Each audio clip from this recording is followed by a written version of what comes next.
Start. नमस्कार, स्वागत है आपका बनना जीएस क्लासेस के यूट्यूब प्लेटफॉर्म पर। आपके दीपक सर आपके सामने आ चुके हैं और आप देखने शुरू कर चुके हैं बनना जीएस क्लासेस को।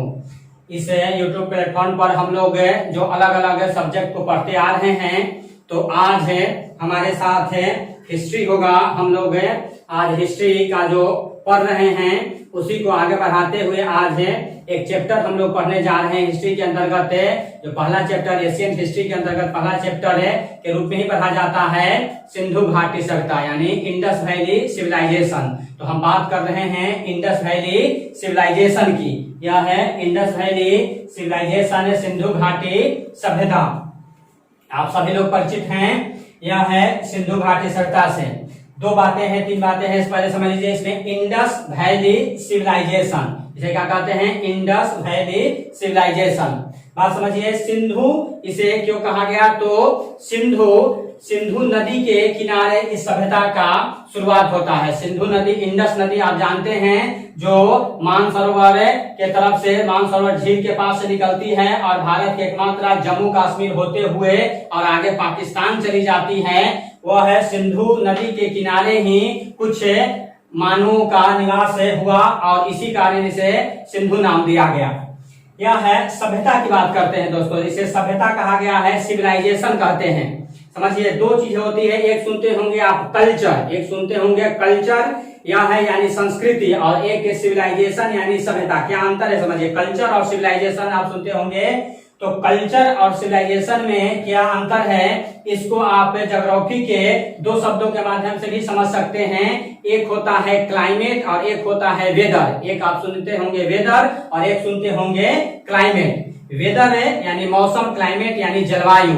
वेदर कहते हैं यह है कुछ समय के मौसम की स्थिति को, वह 1 घंटे से लेकर के अगले 2-4 दिन, 5 दिन, 6 महीना तक के, वह है 6 महीने, साल भर तक के मौसमी घटनाओं की स्थिति को, प्रक्रियाओं को वेदर कहते हैं। जबकि अगर क्लाइमेट की बात की जाए तो वह कुछ महीनों से लेकर के कई 100 सालों तक के मौसम की स्थिति को जलवायु कहते हैं, क्लाइमेट कहते हैं। तो यानी कहने का मतलब कि वेदर जो है शॉर्ट टाइम पीरियड के लिए प्रयोग किया जाता है, तो यह क्लाइमेट जो होता है एक लॉन्ग टाइम पीरियड के लिए प्रयोग किया जाता है। ठीक उसी तरह से यहाँ जो कल्चर होता है वह है शॉर्ट टाइम के लिए होता है और सिविलाइजेशन जो होता है वह लॉन्ग टाइम पीरियड को बताता है। कल्चर कहते किसे हैं? तो मानवीय क्रियाकलाप, जो हम मानव खाते पीते रहते सुनते हैं, यही कल्चर है। एक शब्दों में human life style is a culture, एक शब्द में समझ सकते हैं, human life style is a culture. मानवीय क्रियाकलाप ही कल्चर है। लेकिन यही कल्चर, यही खान पान, रहन सहन, पहनावा ओढ़ावा जब एक लंबे समय तक काम करते रहता है, एक लंबे समय तक चलते रहता है, एक अस्थायी रूप ले लेता है, तो उसे सभ्यता कह देते हैं। कल्चर जो होता है वह बदलते रहता है, लेकिन वही खान पान, रहन सहन जब एक अस्थायी रूप ले ले तो वह सभ्यता के रूप में जाना जाता है। तो यहाँ सभ्यता इसीलिए कहा गया है। सिंधु घाटी संस्कृति आपको नहीं लिखा हुआ मिलेगा, किताबों में भी सभ्यता लिखा हुआ मिलेगा। कारण इसका है कि यहाँ के रहन सहन, खान पान, पहनावा ओढ़ावा की जो स्थिति रही लोगों की, वह एक लंबे समय तक काम करते रहा है, इसीलिए सभ्यता कहा जाता है। और कल्चर है जो शॉर्ट टाइम पीरियड के लिए होता है। इसे आप घर से भी समझ सकते हैं। आप देखते होंगे आपके पिताजी किसी रिश्तेदार के यहाँ जाते हैं, वह है और वहां जाते हैं, वहां से आते हैं तो आकर के कहते हैं कि उस घर के बाल बच्चों का कल्चर ठीक नहीं है, उन बच्चों का कल्चर ठीक नहीं है, ना प्रणाम करते हैं, ना बढ़िया नाश्ता देता है, ना पानी देता है, कल्चर ठीक नहीं है। और फिर 2 महीने के बाद वह जाते हैं और वापस आते हैं तो आकर के पिताजी कहते हैं कि नहीं, अरे उस घर का तो बाल बच्चों का रहन सहन, खान पान, वह है कल्चर जो बहुत अच्छा है उन सब का, वह है शैक्षणिक स्थिति भी बहुत अच्छी है और वह है बहुत अच्छे लोग हैं। तो कुछ ही दिनों में यह बदल गया। तो यह है कारण है, वह है बता रहे हैं कि अब बच्चे वह स्कूल पढ़ने जाने लगे, वह है बनना क्लासेज को कर रहे हैं, उन्हें वह संस्कृति मिलने लगी, वह इन्वायरमेंट मिलने लगा, वो बच्चे अच्छे हो गए। तो यानी कि कुछ ही दिनों में वह स्थिति बदल गई। तो शॉर्ट टाइम पीरियड करने के लिए कहने का मतलब है वह कल्चर के रूप में, और वही जब कल्चर एक अस्थायी रूप ले लेता है तो वह है सभ्यता कहलाती है। इसीलिए कहा जाता है कि बच्चों को वह बचपन से ही अच्छी सीख दीजिए, जब एक लंबे समय तक काम करेगा तो वह बुढ़ापे तक अच्छा सीखेगा, अच्छा संस्कारी बनेगा। और जब वह है अगर संस्कारी नहीं होगा, शुरुआत से उसे अगर सभ्यता न सिखाया जाए, बातें न, शैक्षणिक बातें न सिखाई जाए, मोरल साइंस जो कहते हैं, नैतिक शिक्षा जो कहते हैं न सिखाई जाए, वही वह है बदमाश होते रहता है। है। चलिए वह है सामाजिक बातें हैं। तो हम लोग फिर से टॉपिक पर आते हैं। तो सिंधु घाटी सभ्यता हम समझते हैं, आप समझ गए, सिंधु नदी के वाले क्षेत्रों में यह मिला है, इसीलिए इसे सिंधु घाटी सभ्यता यह कहा जाता है। देखिए यह स्थिति आपको दिखाई गई है। आप जानते हैं सिंधु नदी आगे यह है तिब्बत में मानसरोवर झील है, तिब्बत में मानसरोवर झील से निकलते हुए और आगे यह है भारत के एकमात्र राज्य, याद रखिएगा, जम्मू कश्मीर एकमात्र राज्य। अब तो बट गया, अब तो दो हो गया है, लद्दाख वाला भाग और जम्मू वाला भाग हो गया है। तो वह है जम्मू कश्मीर से होते हुए आगे पाकिस्तान होते हुए, और पाकिस्तान में कराची शहर है, पाकिस्तान में एक शहर है कराची, कराची के पास है आगे अरब सागर में अरेबियन सी में यह नदी गिर जाती है। और इसी नदी के किनारे आप जो यह छोटे छोटे शहर बिंदु देख रहे हैं, या छोटे छोटे शहर जो लिखे हुए मिले हैं, इन शहरों की पहचान की गई है। इसी नदी के किनारे लोगों का यह जीवन आगे बढ़ा है, इसलिए इसे सिंधु घाटी सभ्यता नाम दिया जाता है। हम समझते हैं, आप समझ गए हैं या समझ गए हैं। अब अगर इसके नामकरण की ही बातें की जाए तो कई नामों से इसे जाना जाता है। पहला, इसे सिंधु घाटी नाम दिया गया क्योंकि सिंधु नदी के किनारे यह लोग मिले हैं, ठीक है, यह नगरों का बसा हुआ है। इसे दूसरा एक नाम दिया जाता है हड़प्पा सिविलाइजेशन, एक दूसरा क्या नाम दिया जाता है, हड़प्पा सिविलाइजेशन। इसे वह है हड़प्पा सभ्यता भी कहा जाता है। क्यों कहा जाता है इसे हड़प्पा सभ्यता नाम क्यों दिया गया, तो इसका एक कारण बताया जाता है कि शुरुआत में यह सिंधु नदी के किनारे ही नगर मिले, लेकिन जब धीरे धीरे खोज आगे बढ़ी या है जानकारी जुटाई जाने लगी, तो सिंधु नदी से कई 100 किलोमीटर दूर दूर वाले क्षेत्रों में भी इसे सभ्यता के चिन्ह है, इस सभ्यता के निशान, इस सभ्यता का कल्चर, उसका वह है नगरों का आकार प्रकार वह मिलना शुरू हो गया। तो लोगों में, विद्वानों में एक विवाद हुआ कि जब इससे कई 100 किलोमीटर दूर दूर भी इसी तरह का कल्चर मिल रहा है, तो इसे इंडस के वैली सिविलाइजेशन के नाम से ही क्यों जाना जाए, सिंधु नदी के नाम से ही क्यों जाना जाए और नाम दिया जाए। तो सबसे पहले इस नगर की खुदाई जो हुई थी वह है हड़प्पा सभ्यता की हुई थी 1921 ईस्वी में। इसका कालक्रम हम लोग अभी पढ़ेंगे, वह है, इसलिए इसे हड़प्पा सभ्यता के भी नाम से जाना जाता है और इसे नाम दिया जाता है। तीसरा इसे नाम दिया जाता है मदर गॉडेस सिविलाइजेशन। तीसरा इसे नाम दिया जाता है मातृसत्तात्मक सभ्यता। मातृसत्तात्मक सभ्यता क्यों कहते हैं, क्योंकि इसके अधिकतर शहरों से महिलाओं की मूर्तियां मिली हैं, स्त्रियों की डांसिंग ब्रंज गर्ल कहा जाता है, वह नर्तकी की मूर्ति मिली है। तो इस कारण इसे मातृसत्तात्मक वंश भी कहा जाता है। इसे यह है यहाँ महिला प्रधान समाज माना गया है, तो महिलाओं की प्रधानता वाला क्वेश्चन बराबर पूछते रहता है अलग अलग एग्जामों में कि यह महिला प्रधान समाज किसे कहा जाता है, महिला प्रधान समाज किसे कहा जाता है, सभ्यता किसे कहा जाता है, तो सिंधु घाटी सभ्यता को। एक क्वेश्चन याद रखिएगा, आगे हम लोग पढ़ेंगे सातवाहन डायनेस्टी, आगे हम लोग पढ़ेंगे सातवाहन वंश। सातवाहन वंश को भी मदर गॉडेस सिविलाइजेशन के ही नाम से जाना जाता है, महिला प्रधान समाज कहा जाता है। तो हिस्ट्री में बस दो ही आपको याद रखना है, एक सिंधु घाटी सभ्यता को महिला प्रधान कहा जाता है और एक सातवाहन डायनेस्टी को कहा जाता है। तो एक नाम इसका याद रखिए मदर गॉडेस सिविलाइजेशन। एक और नाम इसे कहा जाता है, इसे नाम दिया जाता है ब्रोंज एज सिविलाइजेशन। इसे नाम दिया जाता है ब्रोंज एज सिविलाइजेशन। क्यों, क्योंकि यहाँ के मानवों के द्वारा जो पहला वह है धातु का पहला तो प्रयोग किया गया था वह तांबा आप जानते हैं, लेकिन यहाँ जो है कांसे की मूर्तियां ज्यादा मिली है, कांसे के बर्तन भी मिले हैं, तो यहाँ कांसे का प्रयोग किया जा रहा था, इसलिए कांस्य युगीन सभ्यता के भी नाम से इसे जाना जाता है। कांस्य युगीन सभ्यता के भी नाम से इसे आप याद रख सकते हैं। तो इस तरह से इसे वह कई नाम दिए जाते हैं, उस नामों की हम लोग चर्चा करेंगे और इसके बारे में जानकारी जुटाएंगे। तो इसमें जो आपको पॉइंट जानना रहता है, सबसे पहले हम लोग इसके यह कालक्रम को जानते हैं, इसके खोज की बातें की जाती है, किस तरह से यह सिंधु घाटी सभ्यता प्रकाश में आया, जानकारी में आई, किस तरह से इसे हम लोग जाने, यह जानना होता है। तो उसे जानने के लिए इसे कब कब खुदाई किया गया यह हम लोग देखते हैं, अलग अलग कब कब जानकारी ली गई। तो अगर इसे अगर बात की जाए तो यह है, यहां से आप जानिए, ठीक है, यह है इसके अगर खुदाई की बात की जाए, इसकी जानकारी कैसे हुई सिंधु घाटी सभ्यता की, तो इसकी अगर बात की जाए तो सबसे पहले बताया जाता है 1826 में 1826 ईस्वी में एक अंग्रेज थे, नाम था उनका चार्ल्स मर्सन। क्या नाम था?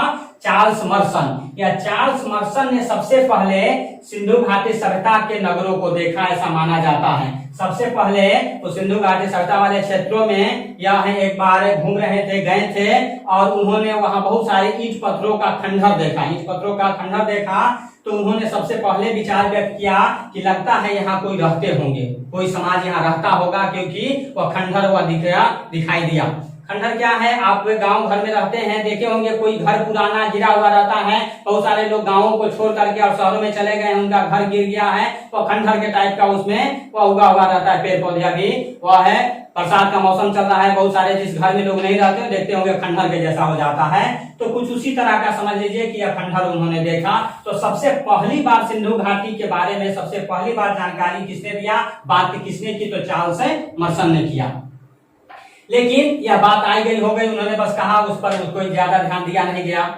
आगे उसके बाद 1831 ईस्वी में 1831 में भी वह कुछ बातें वह इस पर आती हैं, कुछ बातें इस पर चलती हैं। आगे चल करके फिर 1856 में जॉर्ज कनिंघम में, या पूरा भारतीय पुरातत्व सर्वेक्षण विभाग से जुड़े हुए व्यक्ति रहे हैं, यह है, इन्होंने सिंधु घाटी सभ्यता के बारे में बहुत सारी जानकारी जुटाई है। और इसी 1856 ईस्वी में एक जॉर्ज बटन है, वह दो भाई थे, बटन महोदय कहा जाता है। इस बटन महोदय को एक काम दिया गया। एक काम क्या दिया गया तो आप लोग बता सकते हैं, आपको याद होना चाहिए, भारत में पहली बार रेलवे लाइन कब चलाया गया, पहला रेलवे कब चलाया गया?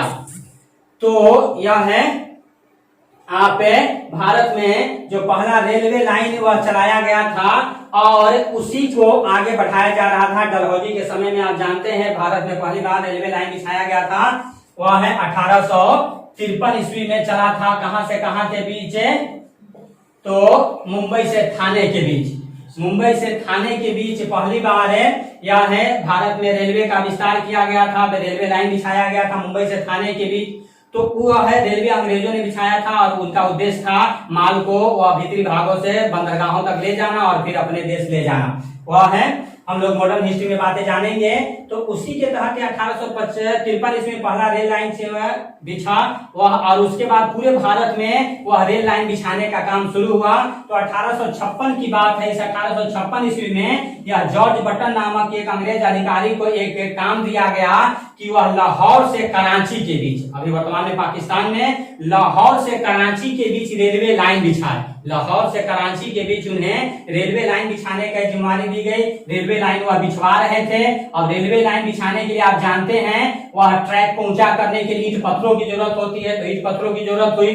तो यह जॉर्ज बटन ने वह है उन क्षेत्रों में देखा कि बहुत सारे खंडहर हैं और ईंट पत्थर पड़े हुए हैं, तो उन्होंने आदेश दिया कि उस ईंट पत्थरों को वहां से निकालो और रेलवे लाइन पर बिछा दो। तो वहां से वह है रेलवे लाइन को बनाने के लिए ईंट पत्थरों को निकाला गया और रेलवे लाइन में बिछाया गया। जब ईंट पत्थरों को वहां से मजदूरों ने हटाया, निकाला गया, तो वह है नीचे जो देखा गया एक बहुत ही एक कंडीशन में एक घर का एक विस्तृत आकार प्रकार नजर आया। एक यह देखा गया कि लग रहा था कि यहाँ कोई नगर बसा हुआ था। वह बड़ी बड़ी वह सड़कें थी, वह चौड़ी चौड़ी सड़कें थी, नालियां थी, नालियां ढकी हुई थी। एक जो कहा जाता है नगरीय सभ्यता, ठीक है, अर्बन सिविलाइजेशन। देखिए, एक इसे अर्बन सिविलाइजेशन के भी नाम से जाना जाता है, क्योंकि यहाँ नगरों का सबसे अच्छा यह है नजारा दिखने को मिलता है। तो वही चीज है इस जॉर्ज बटन बता रहा है। उस ईंट पत्थरों को हटाया गया तो नीचे लगा कि वह है एक घर का डिजाइन है, एक नगर का डिजाइन है। जैसे आप फिर समझिए, इसको कैसे समझ सकते हैं, कोई वही पुराना घर जो है वह बिल्डिंग है, वह गिर जाता है और फिर उसे जब कोई मालिक बनाने के लिए उस ईंट पत्थरों को हटाता है तो नीचे जो पिलर होता है वह पिलर दिखाई देता है, ठीक है, कि बड़ा बड़ा पिलर वह है दिखाई दे रहा है, यहाँ दिखाई दे रहा है, या पिलर जो है दिखाई दे रहा है, तो यह पिलर रह जाएगा, ठीक है। अब यह पिलर के सहारे पता चल सकता है कि इतना बड़ा रूम होगा, इतना बड़ा यह रूम होगा, इधर नाली होगा, इधर गली होगा। तो इसी तरह की बातें जॉर्ज बटन भी बता रहे हैं। तो यह है एक बड़े रूप से जॉर्ज बटन भी 1856 ईस्वी में इस पर बात करते हैं, या जॉर्ज कनिंघम इस पर बात करते हैं। लेकिन फिर बात आई गई हो जाती है, रेलवे लाइन का काम इनका पूरा हो जाता है, रेलवे लाइन इनको बिछाना था, ईंट चाहिए था, काम खत्म हो जाता है, कहानी खत्म हो जाती है। इस चीज को आगे यह है बाद के समय में भारत में यह भारतीय पुरातत्व सर्वेक्षण विभाग बनाया गया। भारतीय पुरातत्व सर्वेक्षण विभाग बनाया गया 1861 में ही। वह अलेक्जेंडर कनिंघम के निर्देश में भारतीय पुरातत्व विभाग की स्थापना की गई। और यही भारतीय पुरातत्व सर्वेक्षण विभाग यह है आर्कियोलॉजिकल डिपार्टमेंट जो है भारत में पौराणिक चीजों की खोज के लिए जाना जाता है। अभी भी आप देखते होंगे इसके अलग अलग डिपार्टमेंट है। अगर पटना से कोई जुड़े हुए होंगे तो पटना में यह राजेंद्र नगर के पास यह है आर्कियोलॉजिकल डिपार्टमेंट है। उस आर्कियोलॉजिकल डिपार्टमेंट की स्थापना 1861 में हुई, यह आप याद रखिए। और इसी डिपार्टमेंट के द्वारा भारत में अलग अलग जगहों पर खुदाई शुरू हो गई पौराणिक चीजों की जानकारी के लिए। तो इसके बाद में इसे आर्कियोलॉजिकल डिपार्टमेंट के जो हेड बनाए गए थे वह सर जॉन मार्शल थे। एकदम नाम भी याद रखिएगा, सर जॉन मार्शल। नाम क्या था उनका? Sir John Marshall. इसी सर जॉन मार्शल के नेतृत्व में जो इस डिपार्टमेंट के हेड थे और उन्होंने एक इंजीनियर को कहा, यह इंजीनियर का नाम है दयाराम साहनी। इंजीनियर का नाम क्या है? दयाराम साहनी। इस इंजीनियर को कहा गया कि आप उस क्षेत्रों में जाकर के खुदाई कीजिए और जानकारी को जुटाइए। यह दयाराम साहनी जो गए थे उस खंडरों का निरीक्षण करने के लिए, वह है आप यह है इन क्षेत्रों में वह है जो ईंट पत्थर थे, खंडर थे, उसे पता लगाने के लिए जो वह है गए थे, चीजों की खोज के लिए गए थे, खुदाई करने के लिए गए थे। तो महात्मा बुद्ध से संबंधित कुछ चीज अवशेष, उनकी मूर्तियां मिलती हैं कि नहीं मिलती, उसी की खोज के लिए दयाराम साहनी के द्वारा सबसे पहले हड़प्पा नगर में 1921 ईस्वी में, कब? 1921 ईस्वी में पहली बार खुदाई करवाई गई। ठीक है। और जब खुदाई उन्होंने करवाया तो पहली बार इस दयाराम साहनी ने विस्तृत रूप से जानकारी दी कि यहाँ कोई नगर होगा, यहाँ लोग रहते होंगे और उस नगरों की बहुत सारी विशेषता उन्होंने बताया कि वह बड़े बड़े वह चौड़े चौड़े गलियां हैं, बड़ी बड़ी गलियों से आकर के छोटी छोटी गलियां जो हैं वह मिल रही हैं, जो 90 डिग्री पर मिल रही है, समकोण पर मिल रही है, एक दूसरे को कट कर रही है। नालियां हैं, नालियां ढकी हुई हैं। ठीक है। यह है रोड के किनारे वह दरवाजे खुल रहे हैं, कुछ वह है पीछे की दरवाजे खुल रहे हैं, वह नगरीय प्रक्रिया में हम लोग पढ़ेंगे, उसे बताएंगे। तो इन सारी चीजों की एक जानकारी, विस्तृत जानकारी 1921 ईस्वी में दयाराम साहनी ने दिया। इसी खोज को और आगे बढ़ाते हुए अगले साल यानी कि 1922 में एक जगह है मोहनजोदड़ो। कौन सा जगह है? मोहनजोदारो जो कहते हैं, मोहनजोदड़ो कहते हैं। आप फिल्म भी देखे होंगे, जो ऋतिक रोशन का फिल्म आया था, वह मोहनजोदारो में जाकर के खुदाई करवाते हैं। यहाँ जो खुदाई की जाती है यह 1922 ईस्वी में, और यहाँ जो व्यक्ति होते हैं वह रखाल दास बनर्जी हैं। पहली बार यह है, यहाँ दयाराम साहनी है हड़प्पा के खोज करता, तो मोहनजोदड़ो के खोज करता है, उत्खनन करवाने वाले व्यक्ति हैं रखाल दास बनर्जी। तो यह रखाल दास बनर्जी जाकर के मोहनजोदड़ो में खुदाई करवाते हैं। यहाँ जब वो खुदाई करवाते हैं तो जिस तरह का वह है नगरों का स्ट्रक्चर, गलियों का स्ट्रक्चर वह है हड़प्पा में मिला था, ठीक उसी तरह का यहाँ मोहनजोदड़ो में भी मिल रहा है। तो यह है एक व्यक्ति है, याद रखिएगा, पिग्गट। एक व्यक्ति है, नाम है उनका पिग्गट। इस पिग्गट नामक इतिहासकार ने पहली बार एक शब्द कहा कि यह है सिंधु घाटी सभ्यता का जुड़वा नगर है। इसे जुड़वा नगर कहा जाता है, ट्विन सिटी कहा जाता है। तो यह भी याद रखने की चीज है कि जुड़वा नगर है सिंधु घाटी सभ्यता में। कई बार क्वेश्चन पूछता है किसे माना जाता है, तो हड़प्पा और मोहनजोदड़ो को। और उन्होंने जब यहाँ भी उसी तरह का मिला तो कहा गया कि यानी कि जो लोग यहाँ रहते होंगे वह लोग भी यहाँ रहते होंगे, क्योंकि उसी तरह का स्टाइल है। जैसे आप अपने घर में रहते हैं, अपने गांव में रहते हैं और किसी दूसरे गांव में भी जाते हैं और कुछ एक घर जो उसी डिजाइन का मिलता है, उसी तरह का वहां आगे वह शिव जी का या गणेश भगवान का मूर्ति बनाया हुआ है, शुभ लाभ लिखा हुआ है, स्वागतम लिखा हुआ है। तो आप कह सकते हैं कि जो व्यक्ति जो वह है बनाने वाला मिस्त्री इस घर को बनाया, लगता है यही मिस्त्री वहां बनाया, या इस घर और उस घर में रिलेशन होगा, स्वाभाविक है होगा। तो यह है, यही चीज यहाँ भी हुआ कि यह रिलेशन जरूर होगा और इस चीज पर खोज शुरू हो गई, इसकी जानकारी हो गई। और धीरे धीरे इन जो भी छोटे छोटे आप नगर या देख रहे हैं इन सबकी खुदाई होने लगी, जो अलग अलग समय में हुई है, अलग अलग विद्वानों के द्वारा किया गया है। हम लोग उसे पढ़ेंगे आगे, नगरों की विशेषता में उसे जानेंगे। तो यह धीरे धीरे खुदाई शुरू हो गई। अब पहले तो सिंधु नदी के किनारे खुदाई हुई अलग अलग जगहों पर, लेकिन बाद में कई दूर दूर जगहों पर भी खुदाई शुरू हो गई और इसीलिए इस पर विवाद हुआ कि इसे बस सिंधु घाटी सभ्यता के नाम से क्यों जाना जाए, तो नाम बदल करके कर दिया गया हड़प्पा सभ्यता, जो हम पहले भी चर्चा किए हैं। अब तो यह है एक कहानी है, एक जानकारी है, एक क्रम है कि किस तरह से डिस्कवर हुआ है, किस तरह से सिंधु घाटी सभ्यता प्रकाश में आया है। ठीक है, तो 1826 से लेकर के 1922 तक की कहानी आप याद रखें कि किन किन विद्वानों ने इसमें प्रमुख रूप से काम किया है। हम समझते हैं इतना क्लियर हो गया, आपको बातें समझ में आ रही होगी।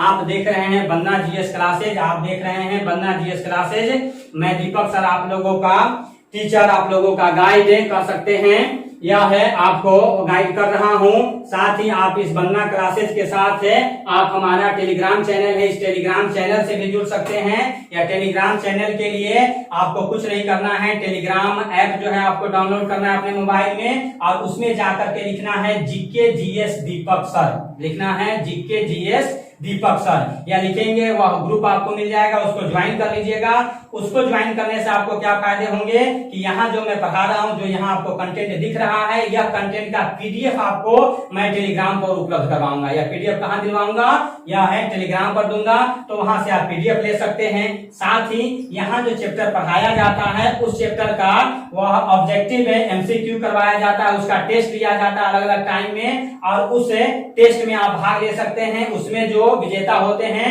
उनका फोटो सहित और नाम में प्रकाशित किया जाता है। हमारा एक फेसबुक चैनल है, एक फेसबुक पेज है, उसे आप सर्च कर सकते हैं बन्ना जीएस क्लासेज के नाम से। फेसबुक पेज को सर्च करने के लिए फेसबुक पर जाइए और लिखिए बन्ना जीएस क्लासेज, आपको मिल जाएगा। तो यहाँ कहने का मतलब है कि यह है बन्ना जीएस क्लासेज के अलग अलग पार्ट है जिससे आप जुड़ सकते हैं। बन्ना जीएस क्लासेज यूट्यूब को आप सब्सक्राइब कर लीजिए, लाइक कर लीजिए, शेयर कर लीजिए। आप टेलीग्राम से जुड़ जाइए, उसके लिए जीके जीएस दीपक सर व सर्च करके आप जुड़ जाइए, फेसबुक पेज पर जुड़ जाइए और यहाँ आप टेस्ट देंगे। आप देख रहे होंगे कुछ है यहाँ बच्चों के नाम है, ऋषि रानी है, तो राहुल रंजन है, रिया गुप्ता है, तो बहुत सारे यह जो टेस्ट होता है आप अलग अलग जगहों पर देते होंगे। यहाँ हम जो पढ़ाते हैं उसके आधार पर टेस्ट लेते हैं। तो यह चीजें चल रही हैं एक बड़े रूप से, एक बड़े पैमाने पर यह है। तो आप हमसे जुड़ सकते हैं, बन्ना क्लासेस से जुड़ सकते हैं। वापस हमें पढ़ाई पर आ रहे हैं। हम लोग सिंधु घाटी सभ्यता को जो देख रहे थे तो यह क्रम हम लोग देखे। अब इसी से आगे बढ़ते हैं तो इसके बारे में अब जो इसका जो खोज हो रहा है, अलग अलग जगहों की खोज हो रही है, तो इसके विस्तार की बात की जाती है कि इसका विस्तार कहाँ है। तो एक लाइन लिखा हुआ है कि सभ्यता का क्षेत्र संसार के सभी प्राचीन सभ्यताओं के क्षेत्र से अनेक गुना बड़ा है और विशाल है। यह सबसे बड़ा हुआ क्षेत्र रहा है। इसका जो सभ्यता का प्रमुख क्षेत्र मिला है वह पंजाब और सिंध क्षेत्र में, जो वर्तमान में पाकिस्तान वाले क्षेत्र में है। साथ ही अपने भारत में बात करेंगे तो जम्मू कश्मीर से लेकर, पंजाब से लेकर, हरियाणा से लेकर, राजस्थान से लेकर यूपी तक के अलग अलग जगहों पर इस सभ्यता के कुछ अवशेष मिले हैं। वह है नगरों का, वह चीजें मिली हैं, तो उसे भी आप जानेंगे। अब इसके वह है जो चौहद्दी की थोड़ी बात कर लेते हैं। इसके चौहद्दी से एक क्वेश्चन पूछा जाता है, इसके अलग अलग नगरों से पूछा जाता है। अगर बात की जाए तो यह आप समझिए, अब जब सिंधु के छोटे छोटे नगरों की खोज की, सिंधु के पास अलग अलग नगरों की खोज की गई, इससे दूर दूर जगहों की खोज की गई। तो दूर दूर जगहों की अगर बात करें दोस्तों तो आप याद रखिए कि इसका सबसे उत्तरी बिंदु, एक क्वेश्चन पूछा जाता है कि सिंधु घाटी सभ्यता का सबसे नॉर्दर्न पॉइंट क्या है, सबसे उत्तरी बिंदु क्या है, तो वह है जम्मू कश्मीर में मांदा। वह क्या है, जम्मू कश्मीर में मांदा, चेनाब नदी के पास यह है। यह मांदा जो है यह सबसे उत्तरी बिंदु है। सिंधु घाटी इंडस वैली सिविलाइजेशन का सबसे नॉर्थ पॉइंट क्या है, तो मांदा है। और फिर इसके सबसे साउथ पॉइंट क्या बात किया जाता है, पूछा जाता है इसका सबसे दक्षिणी बिंदु, तो महाराष्ट्र में दायमाबाद है। महाराष्ट्र में दायमाबाद इसका सबसे साउदर्न पॉइंट होता है। इसके सबसे वेस्टर्न पॉइंट की बात करते, सॉरी ईस्टर्न पॉइंट की बात करते हैं तो उत्तर प्रदेश में मेरठ जिले में, उत्तर प्रदेश में मेरठ जिले में एक जगह का नाम है आलमगीरपुर। क्या जगह है, आलमगीरपुर। या इसका सबसे पूर्वी बिंदु माना जाता है। और इसका सबसे पश्चिमी बिंदु जो है वह है अफगानिस्तान के अंतर्गत सुत का गेंडोर है। अफगानिस्तान के अंतर्गत सुत का गेंडोर है। तो यह ऐसे समझ लीजिए, यह है इस तरह से लगभग, यह भी त्रिभुज की आकृति में आ जाती है। इस तरह का जो चित्र बन रहा है लगभग यह कर सकते हैं त्रिभुज की आकृति में यह है बन जाती है। तो यह है एक क्वेश्चन, यह भी बस पूछा जाता है कि सिंधु घाटी सभ्यता की आकृति कैसी है, तो त्रिभुजाकार है। और इसका सबसे नॉर्दर्न पॉइंट हो गया जम्मू कश्मीर, यह है में मांदा। यह सबसे साउदर्न पॉइंट हो गया महाराष्ट्र में दायमाबाद। सबसे ईस्टर्न पॉइंट हो गया यूपी में आलमगीरपुर। और सबसे वेस्टर्न पॉइंट हो गया यह है अफगानिस्तान में सुत का गेंडोर। इसी तरह से ज्योग्राफी में आप याद कर सकते हैं, भारत का पूछा जाता है, इंडिया का पूछा जाता है कि भारत का सबसे नॉर्दर्न, यह है ज्योग्राफी के अंतर्गत आपको जाना जाता है। और उसी के तहत यहाँ यह है आप उत्तर से दक्षिण की लंबाई और पूरब से पश्चिम की भी लंबाई जान सकते हैं। तो अगर सिंधु घाटी सभ्यता की अपनी बात की जाए तो उत्तर से दक्षिण की जो लंबाई हो जाती है वह है, यहाँ उत्तर से दक्षिण की लंबाई यह है 1400 किलोमीटर हो जाती है और पूरब से पश्चिम की लंबाई जो हो जाती है वह 1600 किलोमीटर हो जाती है। यह है 1600 किलोमीटर हो जाती है, याद रखिए। इसी तरह से आप याद कर सकते हैं भारत के लिए, आप भारत का पूछा जाता है उत्तर से दक्षिण की लंबाई और पूरब से पश्चिम की लंबाई। अगर आपको याद होगा तो आप याद कीजिए, उत्तर से दक्षिण की लंबाई जो है वह भारत की हो जाती है वह है 3214 किलोमीटर हो जाता है और पूरब से पश्चिम की लंबाई जो भारत की हो जाती है वह है 2933 किलोमीटर हो जाता है। यहाँ यह है थोड़ा सा उल्टा याद रखना है, यहाँ 1400 पूरब से पश्चिम है, ठीक है, और यह है और उत्तर से दक्षिण 1600 किलोमीटर आप याद रखें। तो यह है आपको इसका कुछ क्षेत्रफल है जो आपको याद रखना है। यह है आप याद रखें नॉर्थ और साउथ पॉइंट, उत्तर से दक्षिण की लंबाई। टोटल क्षेत्रफल पूछा जाता है, सिंधु घाटी सभ्यता का टोटल क्षेत्रफल कितना है, तो यह है लगभग याद रखिएगा 13 लाख किलोमीटर। कितना याद रखना है, 13 लाख किलोमीटर, 12,99,600 किलोमीटर होता है अप्रोक्स, आप याद रखेंगे, याद हो जाएगा 13 लाख किलोमीटर स्क्वायर में यह सिंधु घाटी सभ्यता फैला हुआ है। यह है आपका इसके स्थिति हो गई। हम लोग तो चर्चा किए पहले इसके डेवलपमेंट फेज की, किस तरह से जानकारी हुई, फिर यह हम लोग जानकारी लिए इसके यह है स्थिति की, इसके नामकरण की। अब इसका एक सबसे बड़ा चीज पूछा जाता है कि यह है इसका टाइम पीरियड, इसका क्रोनोलॉजिकल टाइम क्या है, इसका टाइम पीरियड क्या माना जाता है। अलग अलग किताबों में अलग अलग विद्वानों ने अलग अलग नाम या समय दिया है कि यह टाइम पीरियड किस समय में होगा, लेकिन एनसीईआरटी बुक को ध्यान में रखते हुए और एक रेडियो कार्बन 14 पद्धति होता है। क्या होता है, रेडियो सी कार्बन 14 पद्धति होता है। जानते हैं किसी भी वस्तु में कार्बन की मात्रा होती है और वह जब डेड हो जाता है तो कार्बन घटने लगता है, उसी आधार पर वैज्ञानिकों के द्वारा वह पता लगाया जाता है, विज्ञान की चीजें हैं। यहाँ बस याद रखिएगा कि रेडियो कार्बन 14 पद्धति के आधार पर इस सिंधु घाटी सभ्यता का टाइम पीरियड कब से कब तक माना जाता है, तो आप याद रखिए 2500 बीसी वह 2500 बीसी से लेकर के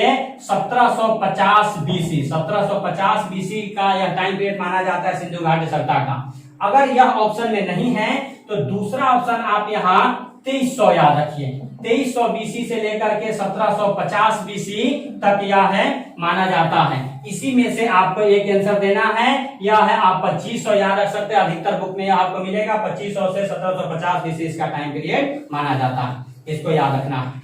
आगे हम लोग इसमें के अंतर्गत सिंधु घाटी सभ्यता के अंतर्गत अलग अलग नगरों की जानकारी लेंगे, उस नगर के खोजकर्ता कौन है, किस नदी के किनारे है, कब खोजा गया, वहां से क्या क्या चीजें मिली हैं, इन सारी चीजों की जानकारी हम लोग इसमें और आगे प्राप्त करेंगे। सिंधु घाटी के बारे में जानेंगे, क्या क्या अवशेष मिले हैं, उन सारी चीजों की बातें आगे की जाएगी।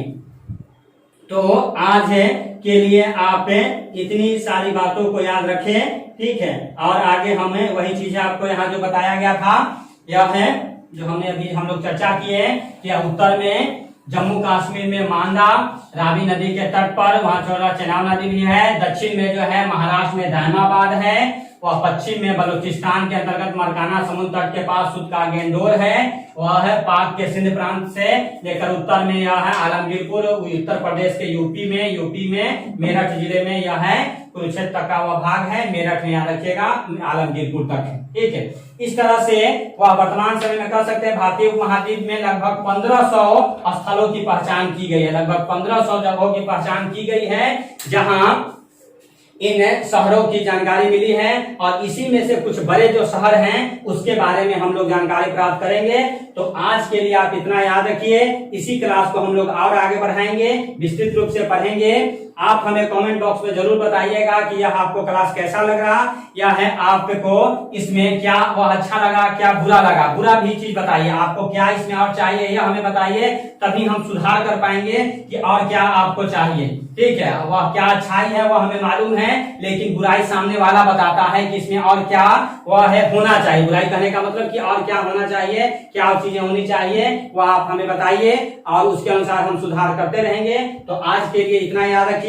आप देख रहे हैं बन्ना जीएस क्लासेज, और बन्ना जीएस क्लासेज को जाने से पहले सब्सक्राइब करना ना भूलें, बेल बटन दबाना ना भूलें, ताकि नए जो भी वह चीजें आए वह आपको मिलता रहे। तो बहुत बहुत धन्यवाद। Thank you. जय हिंद, जय भारत।